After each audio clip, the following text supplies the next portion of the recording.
Not in terms, I think we got 5 guys that fit exactly what we do, that are bought into what we're doing. But if there's somebody else, if there's an older guy, we had a good track record with some grad transfers this year. We'd absolutely like to, gain one if he's out there and it's the right fit. You get to play your alma mater in a bowl game. How cool is that? It's the next team to beat. This bowl game, people text you. My fiance went there also. She played volleyball there. And it's just another game for us. You know a few people that are maybe on the staff or stuff like that, but fired up. We got to get this one for sure.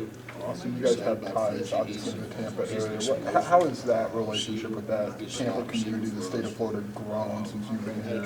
Coach Key and Love, you all have some ties. Yeah, and I'm telling you right now, Kenoto Hudson doesn't get enough credit. This guy's phenomenal. He, both him and I are product of Florida high school football in Hillsborough County.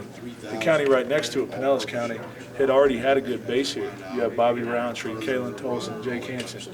So you got guys. Johnny Newton's coming on an official visit. He knows Tolson. They're hosting each other, so you take all those things into account. Having great high school coaches that are in the area that are bought in and saying, those guys at Illinois know what they're doing up there, and knowing that they could do, we were in those, I was in those kids' shoes 10, 12 years ago. So, I think it definitely helps. And then above all else, you got Coach Smith. I mean, what you guys don't see is when that guy walks into school in the state of Florida and the secretary is asking for a picture.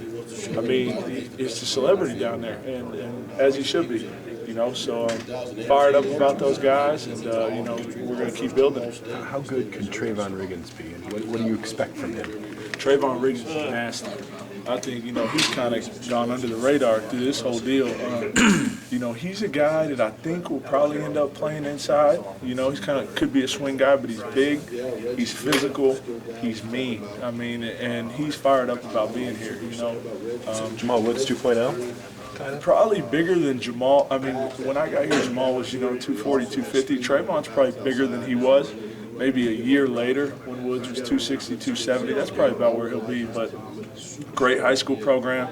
Same high school as Deuce. They went to the state semifinal and lost close. So he's really fired up about being here, but uses his hands really well. I think he's going to be a deceptive run stopper to people. And you want to talk about a guy that loves football and wants to be physical, that's Trayvon Riggins. You said the word nasty a few times. What does nasty look like? When you put nasty on a football field, describe that look. Physical and a guy that plays with some emotion, man. I mean, that's what, I was talking to Bobby Roundtree the other day, and he's like, man, Coach, you can just see it in guys. When they get the feel for the game, they're playing with emotion, they're making big plays, they're having fun.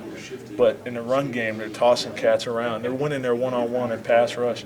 And it's important for them to do well, and I think that's what nasty means to me. And I think we got 5 guys that do that. What are these guys that you've added to the defensive line? What do they add to the guys that are already there? Yeah, I think we got a great core coming back. But it's specifically at defensive tackle, we're losing 3 really, really good players, and Kenyon, Jamal, and Tamir. So I think what we've added is some experience with Shipton and some size inside. Some guy, Quentin McCoy is already. Nobody's talked about him. That was the first guy that bought in here. He's 276 pounds, 6'2½". So a little bit longer guys inside, but no guys that are coming in super, super heavy. Guys that we can give them to Coach Lou, and he going to turn them into some Maseratis. I mean.